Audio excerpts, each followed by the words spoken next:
My Mill spent my entire pregnancy excited for her first grandchild, yet when my daughter was born with light skin she completely lost control, screamed accusations, refused to see us without a paternity test, and now I'm unsure if I should cave for peace or protect my family from her behavior. +1 update.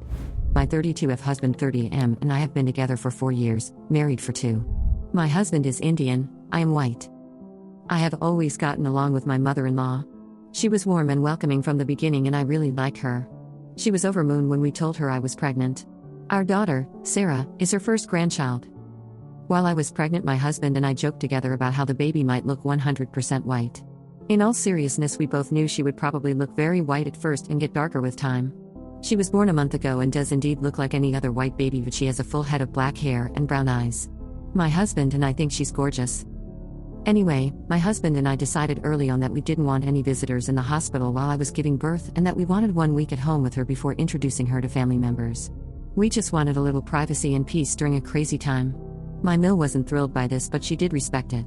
She came to our house 3 weeks ago with my father-in-law and sister-in-law. She had a huge grin on her face as I walked towards her with Sarah in my arms. But when she saw my baby's face, everything changed.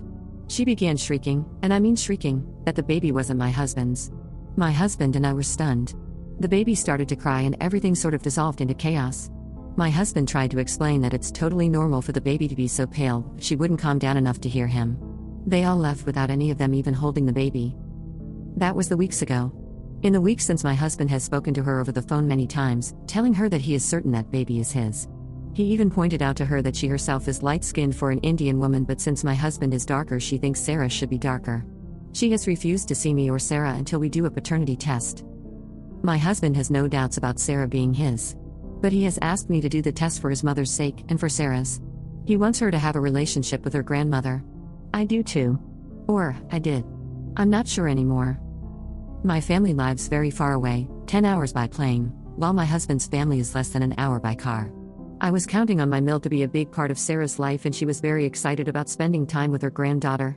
But now I don't know if I could ever leave Sarah with a woman who can come unhinged so easily. What do I do? Do I swallow my pride and get the test done? Even if I do, how can I trust my Mill's behavior and judgment after this? TLDR, Mill doesn't believe my daughter is my husband's child because her skin is too light. What do I do? Edit, in case anyone wants more details about her reaction, here's one of my comment replies. You didn't see her. She flew off the handle at the mere sight of my child. She screamed at me. She screamed at my husband. She called me things in Hindi so insulting that my husband won't tell me what was said. Update, 2 days later. I want to thank everyone for their advice. Everyone, mostly everyone, was very helpful, and it was validating to hear people say my mother-in-law had behaved badly. Yesterday morning my mother-in-law called my husband while he was at work. She said she wanted to come back to the house to apologize. Seriously, didn't expect that. My husband told her he needed to check with me first. I told him it was fine as long as he and my sister-in-law were there too. So last night after my husband came home, Mill and Sil came over. I was pretty nervous, but I tried not to show it. Mill apologized for her behavior. She said she knows that Sarah is her son's daughter and that I am, in her words, a good girl. She said that she is disappointed that we aren't including Indian culture in Sarah's life. We gave her a completely Western name, except the last name, and we didn't have any religious ceremonies for her, including the traditional Hindu baby naming ceremony. I feel I need to tell you all that this was a mutual decision between me and my husband. My husband was born and raised here and is very westernized. While his given name is very Indian, he has a Western nickname he prefers to go by. We live in the American South and he deals with casual, and not so causal, racism on a regular basis. He has been pulled over by the police repeatedly for looking suspicious and even occasionally harassed at work. He doesn't want that for our daughter, so when we decided on a name, he was clear that giving her an Indian name was not something he wanted to do. We are also both atheists and didn't want to do the traditional ceremonies from either of our family's religions. Anyway, my Mill said she dealt with the Western name and the lack of a ceremony, but when she saw the baby even looked white, she freaked out. She reiterated that she doesn't doubt Sarah's paternity and that she's sorry she acted that way. She said she very much wants to be a part of Sarah's life. I thanked her for her apology, but I also told her how what she did made me feel. I told her that I had really valued our relationship and had been looking forward to her relationship with Sarah, but that I'm worried now.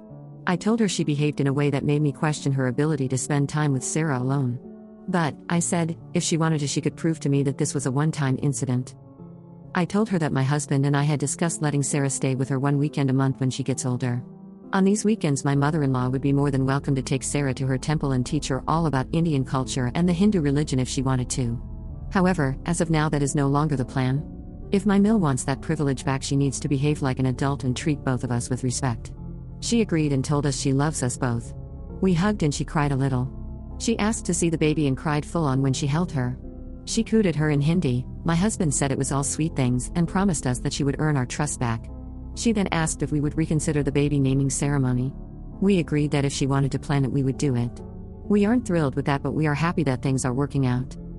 I will be proceeding with caution, but I am optimistic.